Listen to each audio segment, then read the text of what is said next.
With 80 seats in Parliament, Uttar Pradesh has become the most important battleground for who forms the next government. And the permutations and combinations here have kept everyone guessing. In the last election in 2014, the BJP and its allies won 73 of the 80 seats from the state. But this time round, sworn enemies, the Samajwadi Party and the Bahujan Samaj Party, are fighting together with the Rashtriya Lok Dal. The Congress has been left out of this grand alliance but has raised the stakes with the formal entry of Priyanka Gandhi to electoral politics. So how is the battle for UP likely to pan out? To speak more on this, I'm joined today by Neelanjan Sircar, Assistant Professor at the Ashoka University. I'm speaking with Mirza Asmer, Professor at the Department of Political Science at Aligarh Muslim University, and Senior Journalist Atul Chandra. Welcome to all of you and thank you for joining us today. Let me start with Neelanjan because of an interesting piece, Neelanjan, that you put out recently, where you argue that the real fight will begin only after phase 4. We've seen, of course, 3 phases so far and no clear indications yet. But why do you say that the big fight starts after phase 4? So the first 3 phases, first of all, actually there are fewer seats going to the polls. So that's the first sort of variable there. The second thing is that the calculations in terms of caste and religion, the arithmetic, the electoral arithmetic, if you will, is a lot more clear in the constituencies in the first 3 phases. And so what that means is that not that there isn't some variation in whether the BJP will win or whether the alliance between the SP, BSP, the Gathbandhan will win, but the variation is significantly reduced as compared to the later phases, where though that electoral arithmetic is a little more shaky. Even the BJP relies on particular caste groups like the Kurmis with Apna Dal. And these kinds of variables create a lot more variability in the predictions of how many seats the Gathbandhan or the BJP can win. Let me come to Atul Chandra with what the situation is so far. Now, you've had the BSP and SP and the RLD, of course, coming together.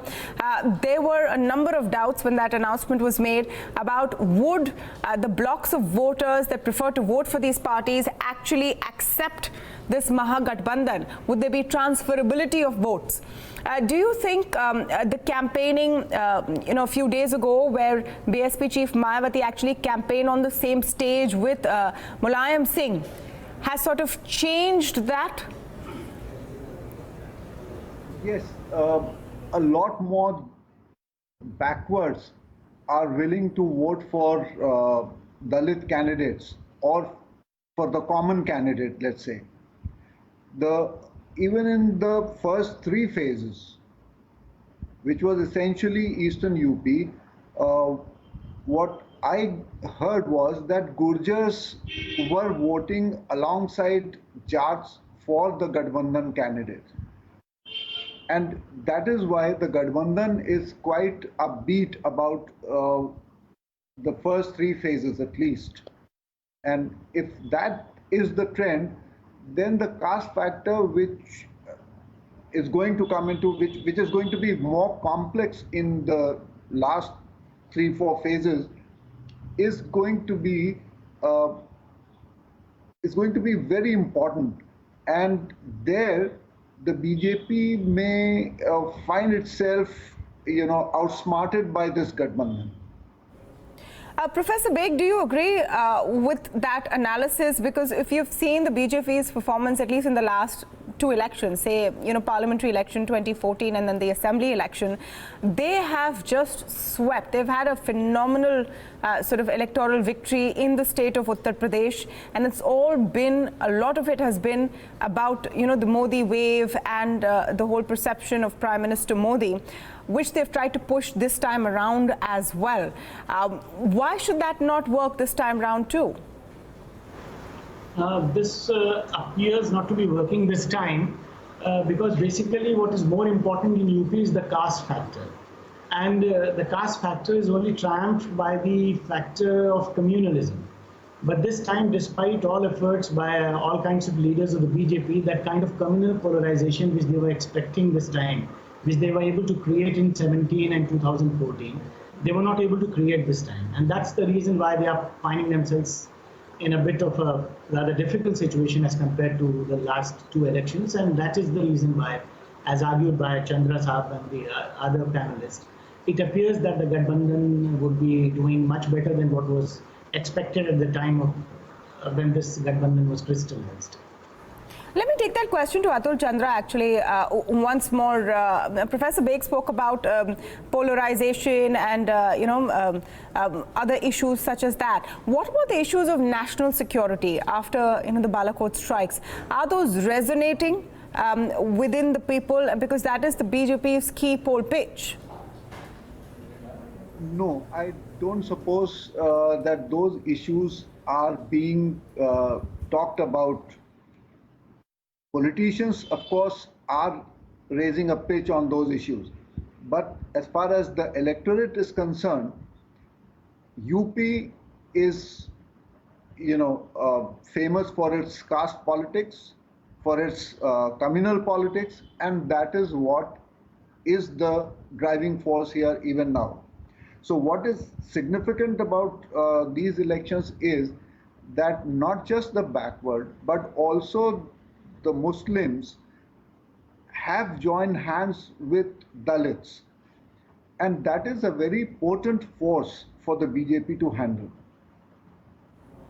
Neelanjan, in the mix of all of this, where do you rate the Congress's efforts?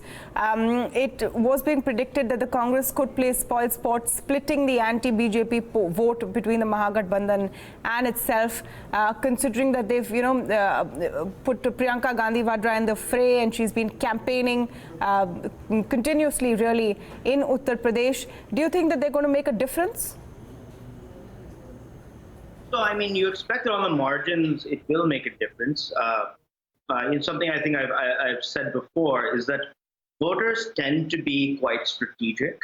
So, in a world in which the SP and the BSP and the Congress were splitting votes, somebody who wanted to vote the BJP out didn't really know which party to vote. I think now with the Gathbandhan between RLD, SP, and BSP, in most constituencies, there's a clear choice, right? In most constituencies, that strategic voter, he knows to vote for the Gathbandhan. Now, there are a number of constituencies where the Congress is strong, where the Congress might be giving the Gathbandhan a fight for the anti-BJP vote, and that again creates that confusion among the voter where we get splitting. But to the extent that there's sort of a party that is clearly ahead, my instinct is that most of the voters will shift towards the Gathbandhan in those kinds of constituencies, and that the Congress competing in those constituencies won't have a major effect on people who would have voted for the Gathbandhan anyway. I think there's another theory out there, and it's one that I have never seen fully substantiated, but that Congress's voter base is actually overlaps somewhat more with the BJP than we initially think. And actually, some of these Congress candidates may actually cut some of BJP's vote share. Now, that's a possibility. Again, it strikes me that broadly we're seeing bipolar contests in most seats, and that's not what's going to happen, and the Congress will be the loser out of that. But it's a possibility. Professor Baig, do you agree with that? And, your comments on the Congress's role in this entire exercise, because they were offered, that's what was reported, just 2 seats by the Mahagathbandhan, which they chose not to accept. They're fielding candidates pretty much across Uttar Pradesh. They've got Jyotiraditya Scindia and Priyanka Gandhi Vadra in charge of Eastern and Western UP. Are they going to make a big impact? I think, there are 2 things here. One, that the reason why that Congress is not in this Gathbandhan, I think it is good for the Gathbandhan. And as I mentioned earlier, that the communal polarization, which was not very successful this time, it's basically because Congress is not in the Gathbandhan. Because if Congress were in the Gathbandhan, it would have been very easy for the BJP to create this narrative that it is them versus us. But now, since the Congress is the third partner, it is not so easy for the BJP to create that kind of a communal narrative. And that is the reason why probably Samajwadi Party and BSP were not very rather eager to have this the alliance with Congress, although they were showing that they are very eager and they are trying to accommodate the Congress. And they were also thinking that maybe Congress would cut more votes to the BJP because of Priyanka Gandhi and the kind of rather atmospherics which she creates in the electoral arena. Because of that, maybe she'd be able to attract a lot of Brahmin and upper caste Hindu votes, and that would go against the BJP. So, and the other thing is that coming in of Priyanka Gandhi and Jyotiraditya Scindia, I think they are not going to have any significant effect on the ground, because Jyotiraditya Scindia is an outsider. Nobody knows him in UP. As regards Priyanka Gandhi, she creates better optics. She's very attractive, charismatic person, and that creates good optics in the media. But at the grassroots levels, when people are actually going out to vote, I doubt whether she's going to have any significant effect there. Mr. Chandra, why don't you come in on this? Because we've seen now Priyanka Gandhi Vadra campaigning for some time now, and when the announcement was first made, it was being called a game changer. I mean, sitting from afar, frankly, it seems a little, her efforts seem, like she's making a lot of effort, but they seem underwhelming. One is not clear what impact they're having. What is the sense you are getting? Professor Beg is right in one respect, at least, that she is charismatic. What is also important about Priyanka is that she establishes a direct rapport with the people. No matter how lowly that person is, she approaches them, she mingles with those people, she hugs them, she allows them to touch her cheek. But how much of this is going to translate into votes is not very difficult to predict, because the Congress at the ground does not have an organization. It doesn't have enough workers. So what Congress is aiming at in these elections is to increase its vote share substantially. It may not translate into a huge number of seats for the party, but at least for the state elections in 2022, the party expects to be better prepared. And a gain of 4-5 seats in UP, it'll be contented with that, I suppose. It may be looking at repeating 2009 performance when it had 22 seats, but that may not be happening now. Yeah, well, the Congress won just 2 seats in 2014, which were Amethi and Rai Bareli. Neelanjan, you've talked about how what happens in Uttar Pradesh will determine whether there is a majority government or an alliance government or a loss in the BJP's context. Can you paint for us the different scenarios that you see panning out in Uttar Pradesh, looking at the current situation? I think that most people are predicting a number for the BJP and NDA between 25 and 50 seats in UP. So just that variation tells you something about what kind of numbers we can see. So I think if we look at a lot of the opinion polls, and opinion polls are flawed in a number of ways, but a lot of people's projections are for the NDA to be just short of a majority, or maybe 20, 30 seats short of a majority. And you can really see those 20, 25 seats make a big difference, right? They can push the NDA above the majority mark. They can push the NDA below the majority mark. If the NDA performs less well across the country than is initially being predicted, then performing poorly in UP could actually put the NDA in trouble, so that it will be very difficult for it to form government. So, 20 to 25 seats is the amount that is much more than many states give altogether, and that's just within the realm of variation in UP. Just a few percentage points this way and that. So in a very real way, I think these little battles of 2 percentage points going towards the Gathbandhan or going towards the BJP are going to tell us a lot about the national picture. So in a scenario, we are talking about 25 to 50 seats which were predicted. In a scenario where the Gathbandhan gets 30 to 35 seats, and this is a broader question for all of you, I'll come to Neelanjan first. They haven't fought together, but the BSP, SP and RLD would want a best case scenario where they have a big say in who forms the next government. Which way are they likely to tilt? You mean between the NDA and yes. what? Yes, or a federal front if that scenario so occurs. I mean, I think at this point, so let's just sort of throw one option off the table. I think given the realities of just UP and the parties, they're unlikely to join with the NDA. Now, you know, whether it comes to a federal front or the UP, it's clear that if this Gathbandhan does well in UP, it will be a crucial element of the federal front. If it doesn't agree to be in a federal front, then there is no federal front, right? So my instinct is that if the Congress underperforms somewhat here and the regional parties and the sort of non-NDA, UPA parties perform quite well, then there will be a significant push for the federal front, and the Gathbandhan may be one of, you know, set of leaders in that, in addition to Mamta and so on and so forth. Let me take that question to Atul, Chandra, because right now you have statements every day from Mayawati, now from Akhilesh also, you know, very critical statements of the Congress and Rahul Gandhi's leadership.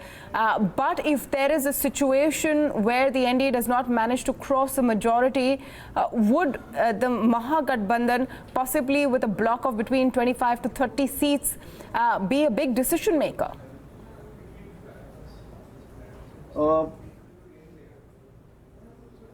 It will. We have seen in the past also that these small groups, they can actually exert a lot of pressure. So they will come together in that scenario, but they will bargain for important portfolios, key portfolios, which the Congress may not want to part with. And that is where the catch will lie. But I would probably give more than 25-30 seats to the Gathbandhan. How many? Given the way the reports are coming and whatever the assessment is here in UP,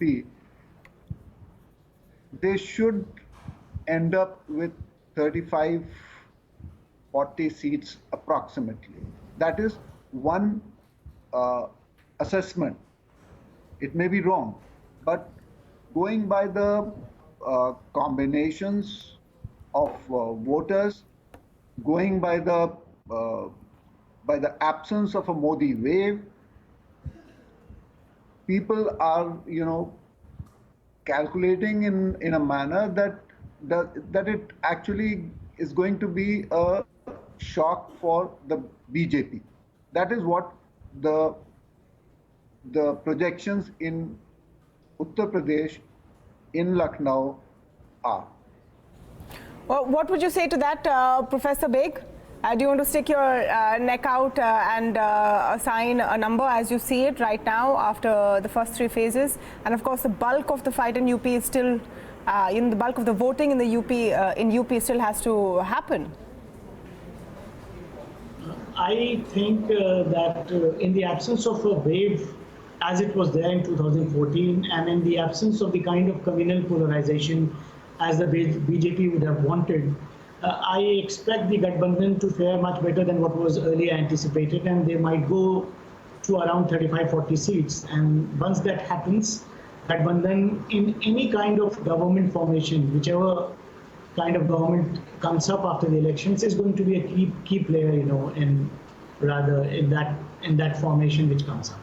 Yeah, so that is going to be a very significant thing, because 25-30 seats, as just now mentioned, are rather 35-40 seats are extremely important in that kind of a scenario where small parties are pitching in with a few seats, because nobody else from anywhere in India would come in with 35-40 seats.